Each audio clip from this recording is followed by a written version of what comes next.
बस ये 3 महीने अपने आप को रगड़ करके मेहनत कर लेता हूँ, उसके बाद में पूरी दुनिया मेरी अपनी है। जब अकाउंट में बैलेंस होगा ना तो मैं कंट्री डिसाइड करूँगा, स्टेट डिसाइड करूँगा, और जब कुछ भी नहीं होगा तो बस बैठ करके फ़ोन में रील स्क्रॉल करूँगा। मतलब जिस दिन तुम्हारे अंदर से आवाज़ है ना, साला मेरा नहीं होगा तो किसका होगा? जिस कदमों पर चल करके मैंने अपने जीवन में 5 सरकारी नौकरियाँ निकाली हैं, मैं आपको वो बताने आया हूँ। तो जैसे आप लोगों का सपना होता है, आप लोग अपने मोबाइल में डीपी लगाते हो, ठीक है? और एक तरीके से वॉलपेपर हो गया, हर जगह पर हो गया। इनफैक्ट जब मैंने अपना टेलीग्राम खुद शुरू किया था, तो जब तक 1 मिलियन नहीं हो गया था ना, तब तक प्रोफाइल पिक्चर में ये लगा हुआ था कि हमें ये वर्दी जो है वो पहननी है। इसमें लॉ ऑफ अट्रैक्शन होता है कि आप जो चीज़ सोचते हैं, आप उसके करीब धीरे-धीरे, धीरे-धीरे पहुँचते चले जाते हैं, वो बहुत बढ़िया बात है। लेकिन ये सोच को इस तक पहुँचाना, अपने वतन तक पहनना, वो अपने आप में एक बड़ी बात हो जाती है। आज बहुत लोग बोलते हैं कि चलो एक्साइज इंस्पेक्टर की पोस्ट कौन सी बड़ी पोस्ट है, तो मैं उनसे ये पूछता हूँ, तुमने एमटीएस भी निकाल करके दिखा दो।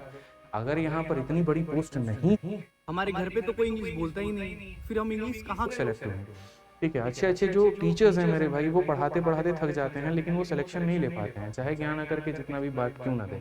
ठीक है, फैक्ट यार, देखो पढ़ाना एक बहुत ही डिफरेंट चीज़ है और सिलेक्शन लेना एक बहुत ही डिफरेंट चीज़ है। यहाँ पर आपके पास में आपकी स्पीड, आपकी रफ्तार और सब कुछ होना चाहिए। तो ये बात हमेशा समझिए कि ये इतना भी आसान नहीं है सीजल में कोई भी इंस्पेक्टर पद का मेरे भाई हासिल करना आपको, क्योंकि अगर इतना आसान होता तो सारे सिलेक्शन लेकर के बैठे होते हैं।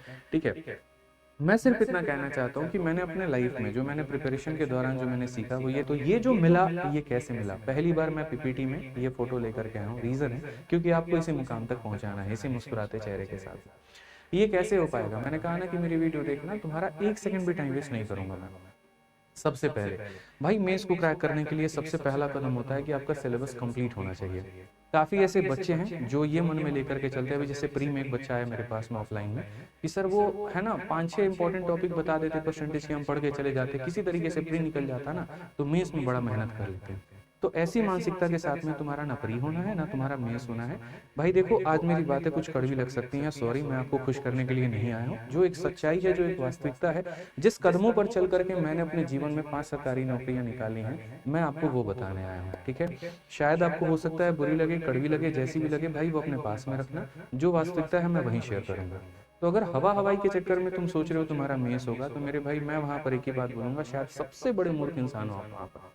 जब तक आपका सारा सिलेबस कंप्लीट नहीं है, चाहे वो मैथ हो, इंग्लिश हो, रीजनिंग हो, जीएस हो, आपका मेरे भाई मेंस नहीं हो सकता है।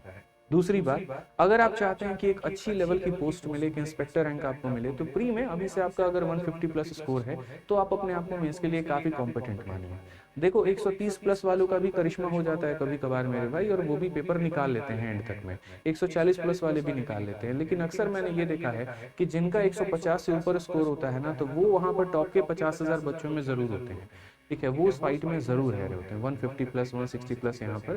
ठीक है, क्योंकि इनका लगभग है ना 75% 80% सिलेबस के ऊपर में कमांड होता है, तो जो इनको करना होता है वो अपने उस 20% हिस्से को मजबूत करना है और रिगरस आपको प्रैक्टिस करनी है। तीसरा अगर हम बात करें तो